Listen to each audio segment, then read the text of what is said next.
rakan-rakan yang saya muliakan, ucap terima kasih kepada masyarakat pada Rengeh kerana sudi sama-sama tadi di Jualan Rahmah, kemudian sekarang dalam majlis, dan saya rasa terharu kerana nampak persahabatan, semangat kekeluargaan begitu rapat, rapi, dan mudah-mudahan majlis ini akan membawa keberkatan dari Allah Subhanahu Wa Taala. Saya dengan Menteri Besar tadi ke Ulu Kongso. Projek kecil tapi penting bagi penduduk tempatan. Ini penting. Lepas itu saya ke sini jumpa rakyat. Kemudian untuk meneruskan projek Lebuh Raya yang disinggung oleh Saudara Syarani sebentar tadi, Wise, Gopeng, Kuala Kangsar, kerana kesesakan yang telah berlaku sepanjang tahun. Lepas petang baru saya ada program parti peringkat negeri.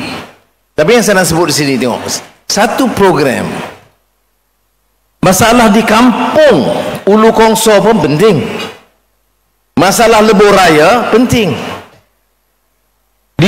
disentuh oleh Menteri Besar. Soal KIGIP, kita bercakap soal teknologi hijau, kita tak mau ketinggalan, itu juga utama. Dia cakap Perak nak jadi satu negeri yang terkenal sebagai negeri yang boleh meneruskan projek pembuatan motorkar, kenderaan besar-besar di Asia Tenggara ini, yang disebut Proton City. Kemudian kita bincang juga tentang Maritime Lumut. Jadi ada projek besar yang penting bagi negara, ada projek kecil bagi penting orang kampung. Ini semua diteliti. Dan dalam belanjawan madani yang saya umumkan baru-baru ini, kita tak tinggalkan aspek-aspek ini. Sebab itu sejati madani ini satu rencana baru, kerana pelbagai projek dah kita buat. Puluh bilion ringgit dibelanja. Kadang belanja betul, kadang belanja tirih, kadang belanja bocor, kadang belanja sakau, macam-macam berlaku. Jadi akhirnya projek tu kadang-kadang tak sampai sepenuhnya. Banyak yang sampai, tapi ada juga tak sampai. Jadi sejati madani ini kita seolah-olah bagi satu tanggungjawab, cabaran langsung kepada orang kampung. Nah, paling minimal 50,000, maksimal 100,000. Imamnya, ketua kampungnya, pengulunya, persatuan belianya, wanitanya, datang kuasa masjidnya, duduklah runding betul-betul, teman bagi dana, wang, putuskan apa yang nak buat bagi kepentingan orang kampung. Ada yang beli traktor, ada yang beli bot, tapi keputusan itu bukan keputusan seorang, keputusan wakil masyarakat kampung yang boleh hidupkan ekonomi dia. Ada saya pergi ke kampung Selising belah Tanjung Malim, dia beli drone. Saya kata, mana ni orang kampung nak beli drone? Apa hoja? Rupa-rupanya untuk baja, untuk benih, dan waktu dia tak guna, dia boleh sewa tempat lain pula. Ini boleh kita serahkan kepada orang kampung putuskan. Dan program ini kita nak bagi tanpa kecuali kepada semua kampung dalam negara ni. Tentunya tak boleh semua buat sekali. Dan bagi saya minta rakan-rakan putuskan dengan sebaiknya. Wang ni amanah. Nak kata wang tak cukup, tak betul. Belanja untuk bantu orang miskin ni puluh-puluh bilion ringgit. Orang miskin masih ada. Sebab itu bila saya ambil alih tanggungjawab dari Perdana Menteri. Saya minta senarai berapa orang di Malaysia ini yang masuk miskin tegar. Miskin tegar ni maknanya susu anak tak cukup nak beli, uniform sekolah tak beli, makan kadang-kadang tak cukup. Takkan saya nak duduk selesa sebagai Perdana Menteri dan biar orang macam itu. Jadi saya kata bagi senarai itu, kita kena bagi selesai tahun itu juga. Yang kita kata itu yang kita kata noktah miskin tegar. Di parlimen ada ahli parlimen yang tak, saya tak apalah, buat tandas pun dia marah. Dia kata ini Perdana Menteri tandas. Karena saya nak pastikan semua sekolah, sekolah ni apa? Anak-anak kita, cucu kita pergi sekolah, kita nak ajar apa? Disiplin, bersih, tanggungjawab. Kemudian tandas pun pecah, ada yang tak boleh guna dan tak peduli dah bertahun-tahun. Sebab tu saya kata bukan ajar pada rengeh, bukan ajar di Tambun, bukan ajar Matampau, seluruh negara bagi senarai sekolah, semua tandas di sekolah kita baiki. Dan alhamdulillah, saya tahu, saya tanya tadi di Padang Rengeh, semua sekolah kita dah baiki tandas sekolah. Yang kedua apa? Setiap keluarga yang masuk miskin tegar, ada orang kecam saya, dia kata oh ada orang miskin lagi. Betul, tapi kita ambil senarai dulu, senarai 2022 bagi pada saya. Saya kata berapa ada? 161,000. Saya nak selesai 161,000 ini. Selesai bagaimana? Bagi bantuan kepada dia. Selesai bab itu, tahun depan ada lagi yang miskin tegar. Betul, kita lihat pula tahun 2023 selesai 161,000. Tahun 2024 mari lagi 80,000 senarai baru. Ada yang sambung, ada yang baru. Setakat ini 15,000 dah selesai. Kita cuba nak selesai sebelum akhir tahun ini. Ini yang kita buat, saudara. Sebab tu bagi saya ini bukan soal politik. Orang nak kecam, nak maki, saya tak sibuk nak jawab lah. Kalau di parlimen susah payah, bukan saja saya masuk custom cari duit, ya, lembaga hasil dalam negeri, pegawai rancang sebaiknya nak tolong. Saya bukan main-main amanah ni. Sudah tahu saya di Perak ni lama. Saya belajar dulu di Malay College. Kemudian lepas itu dihantar ke Kemunting 2 tahun cuti am lepas peristiwa baling. Peristiwa baling ni sebab khabar tentang kemiskinan rakyat di Baling Sik. Jadi kami masa tu orang muda bantah pasal apa tak tolong orang miskin, ya. Cakap banyak sangat, masuk 2 tahun kat Kemunting. Jadi saya bila saya bertani di Tambun ni, dia kata Anwar ni orang ayak, bukan dia tahu ayo, dia bukan orang Perak. Saya kata dengar baik-baik, saya 8 tahun di Perak, 6 tahun 7 tahun di Malay College, 2 tahun di Kemunting. Saya 9 tahun duduk di Perak. Tapi saya nak ceritakan apa dia pengajarannya. Mana kita tahu masa kita muda, kita tahu masalah orang miskin. Sekarang dah jadi Perdana Menteri, dah ada kerajaan, pakat-pakat cuba selesaikan. Ini yang kita cuba buat, ya. Sebab tu saya kalau tengok kadang-kadang di parlimen macam belanjawan, kalau dengar 2 jam setengah, saya tak kecam orang, saya tak kecam dan maki orang. Walaupun dalam perbahasan maki, saya pakai songkok sengit sikit pun dia marah.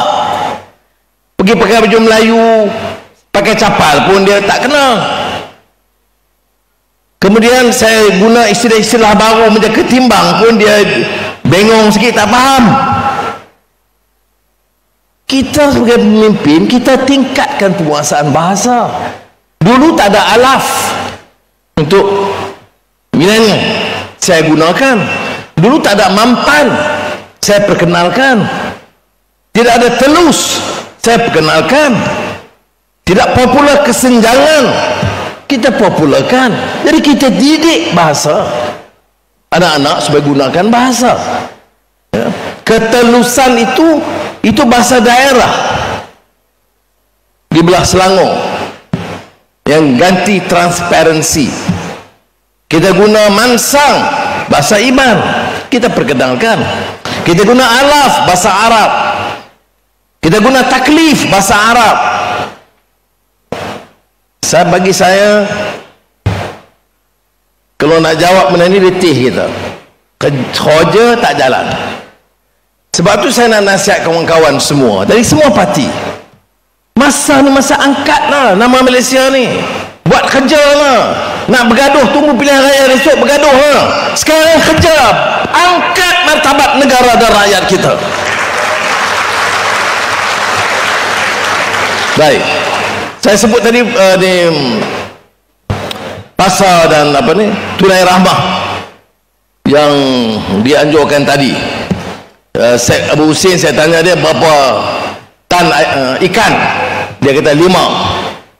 2 tan dia jual, 3 tan dia setuju. Saya kata dia akan bagi pada orang kampung nak ambil, tak payah bayar.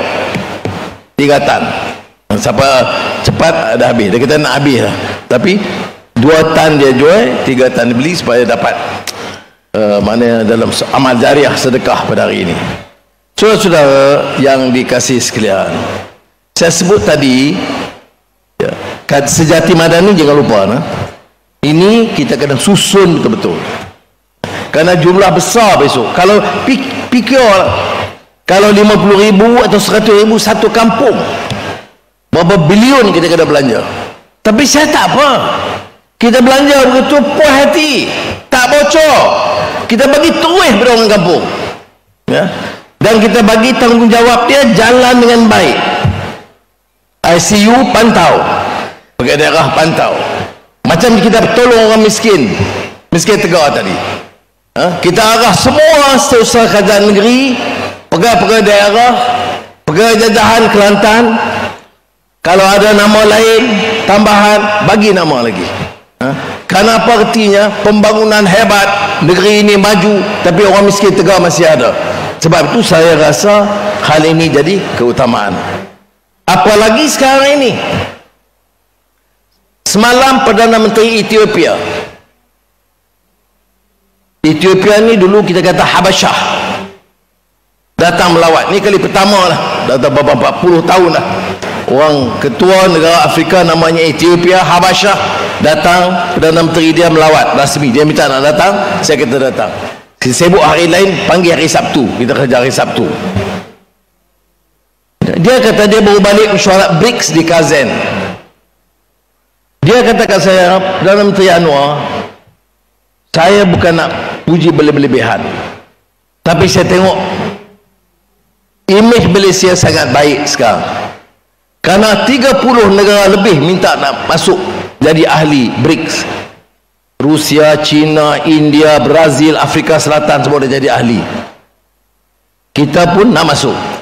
Dia kata dalam mesyuarat 8 negara asas tu yang dipengusikan oleh Vladimir Putin, Presiden Rusia, belah kanan dia Xi Jinping, Presiden negara China, belah kiri dia Perdana Menteri India Narendra Modi.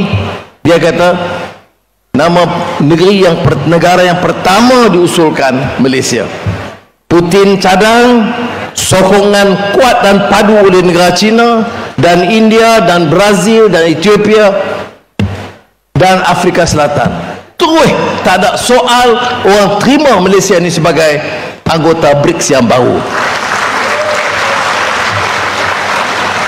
Ada negara-negara lain yang ditangguh.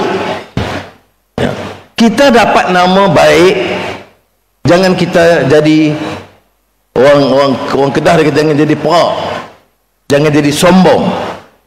Kita istighfar kepada Allah SWT. Maknanya kita kena kerja kuat lagi. Saya nak bangga Malaysia ini bukan kerana bangunan tinggi, dah, bukan kerana projek-projek besar raksasa, dah, kerana rakyat itu terbela. Itu yang penting.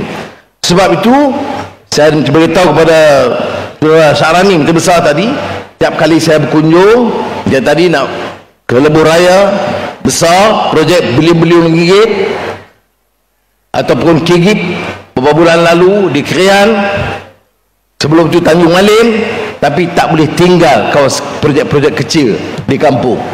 Buat apa tadi? Bagi benih ikan, bagi benih ikan di kolam, buat jalan, harga pun 1 juta lebih saja. Dari segi kerajaan persekutuan itu projek kecil, dari segi orang kampung itu penting bagi kehidupan dia. Jadi kita kena tengok dari segi kedua-duanya. Malaysia hari ini dianggap sebagai hub, pusat utama semiconductor. Itu penting bagi kita. Teknologi baru, dan baru-baru ini teknologi digital, AI, artificial intelligence, baik Microsoft, Google, Amazon Web Services, semua tumpu ke Malaysia. Di antara syarikat utama AI, Nvidia, sampai ke Johor. Keseluruhan mereka pelaburan itu dah cecah 3-40 bilion ringgit dan mula bertapak. Orang kata, oh umum saya dah. Google dah pun beli tanah dan buka projek dia di Selangor. Infineon dah berkembangkan kegiatan dia di Kulim High Tech. Intel perbesarkan projek dia di Pulau Pinang umpamanya. Jadi hal-hal ini penting bagi negara kita. Sebab apa? Sebab politik itu stabil.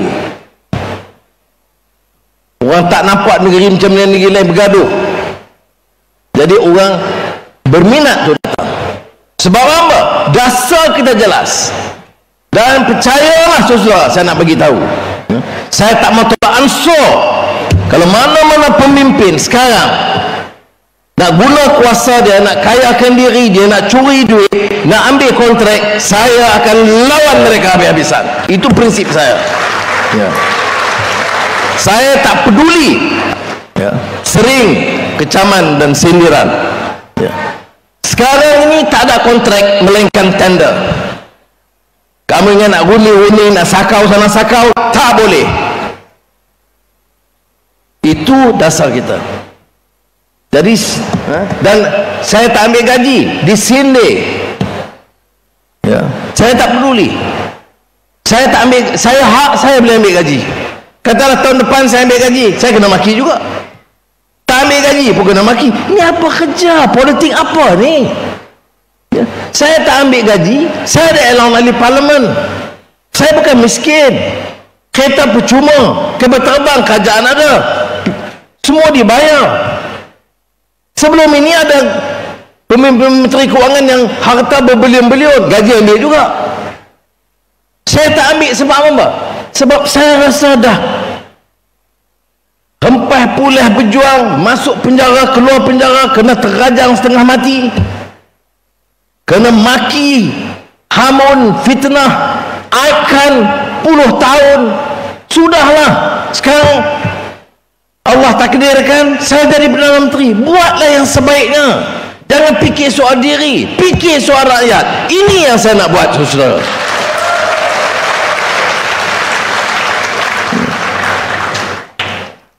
Dan saya singgung perkara ini kerana saya kadang-kadang merasa macam mana tak jawab, orang kadang keliru. Jawab sikit-sikit bolehlah, kerana kita nak tumpu kerja. Sudah, astagfirullahalazim, saya istighfar kepada Allah SWT. Bukan maksud saya datang kepada Rengahan dan nak cerita kita hebat dah.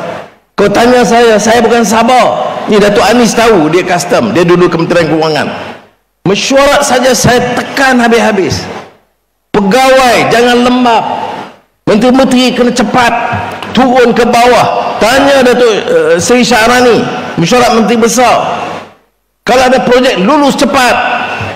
Itulah Kigip, dia buat rekod. Negeri Perak buat rekod kelulusan paling cepat untuk projek high-tech di Krian. Ya.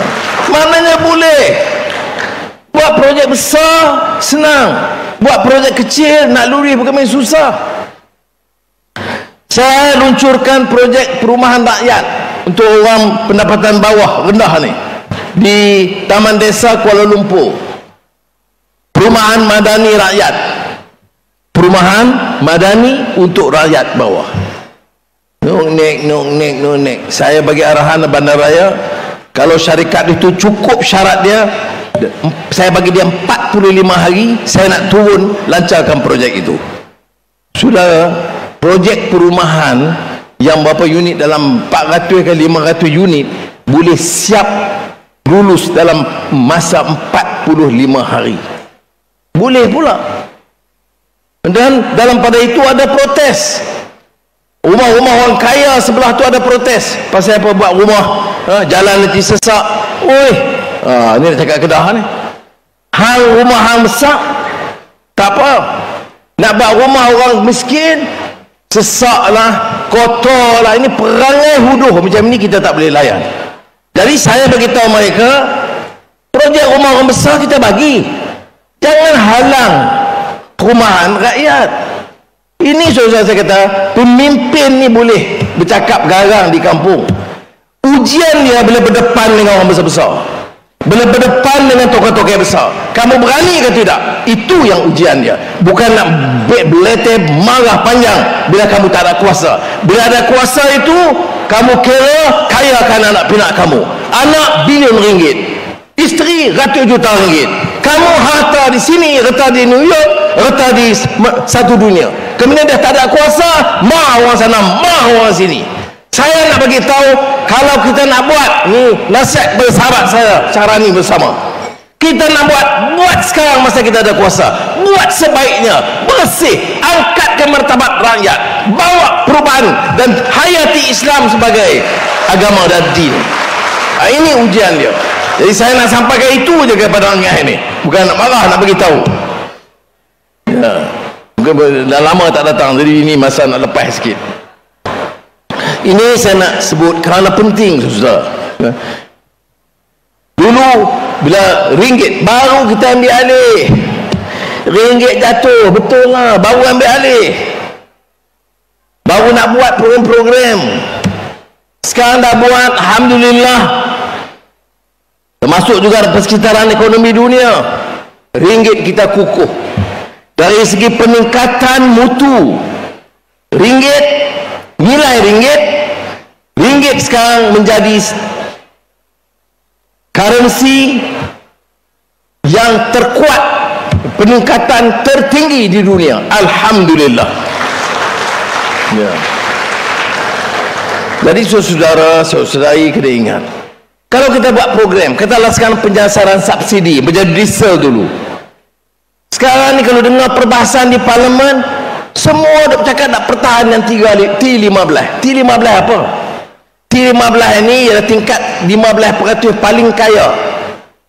Bukan maknanya milioner, bilioner, tak. Yang kita kecualikan, tak payah naik harga minyak ni 85%. Mana di Dewan ni, di dalam di luar, tak ada pun kita nak naik harga minyak.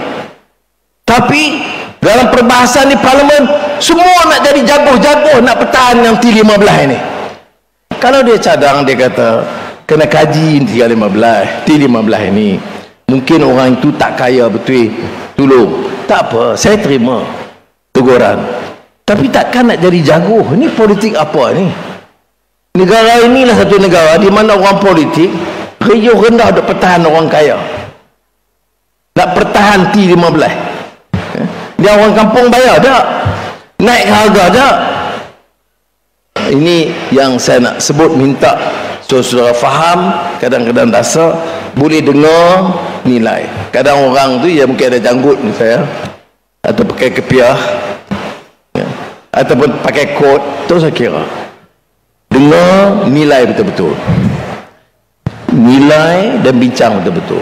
Dia faham ke ekonomi, dia bincang betul-betul, niat ikhlas kan nak bangunkan negara kita, ataupun kerana dengki. Tak dengki ke? Dah jadi Perdana Menteri, tak ambil gaji, marah, tak dengki ke tu? Apa masalah ni? Saya boleh ambil 1 tahun dah berapa ratus ribu dah dapat, dah 2 tahun 1 juta dah. Tak apa. Saya tak miskin, sudah. Menteri-menteri potong 20% gaji. Walaupun untuk pejabat awam, kerana tak pernah naik gaji dah 12 tahun, Disember ni naik gaji. Ya. Januari naik lagi sikit. Februari bagi lagi RM500. Setakat yang kita mampu. Maknanya 3 bulan berturut-turut dia naik bertahap. Apa kebijakan dia? Kalau naik mendadak, bimbang takut inflasi. Jadi kita naik berperingkat. Jadi saya harap kawan-kawan baik di Padang Rengas dan sekitar cuba ikuti perkembangan dan selamatkan negara kita. Yang paling penting, faham bahawa negeri ini bukan miskin, negeri ini kaya. Urus dengan baik. Kalau tak bocor, kalau pemimpin-pemimpin tak sakau, tak kira parti mana, kita boleh jaga betul-betul, baik pemimpin, baik pegawai, baik tinggi, baik rendah, jaga betul-betul pegang amanah ni. Sebab tu saya tambah peruntukan untuk SPRM. Saya suruh dia ambil tindakan, saya tak peduli siapa, supaya dapat tegas. Untuk apa? Untuk selamatkan negara kita ini. Kalau dalam 2-3 tahun ini orang tengok, faham Malaysia ini negeri yang bersih tata kelola dia, syarah bolehlah, Melayu lah, ketuanan Melayu lah, hidup Melayu lah, Islam lah, tegak Islam. Tapi bila ada kuasa sakau serupa juga, tak guna. Ujiannya itu apa dia? Ya ayyuhallazina amanu istajibu lillahi walir rasul idza da'akum lima yuhyikum. Selalu kita peringatkan, ujiannya bukan kata-kata yang manis dan memukau, yang walaupun benar. Ujiannya adalah penghayatan. Wa amila salihan, amal yang saleh. Semoga Allah SWT memberi kekuatan kepada kita. Terima kasih banyak atas kesudian hadir dalam panas. Wassalamualaikum warahmatullahi wabarakatuh.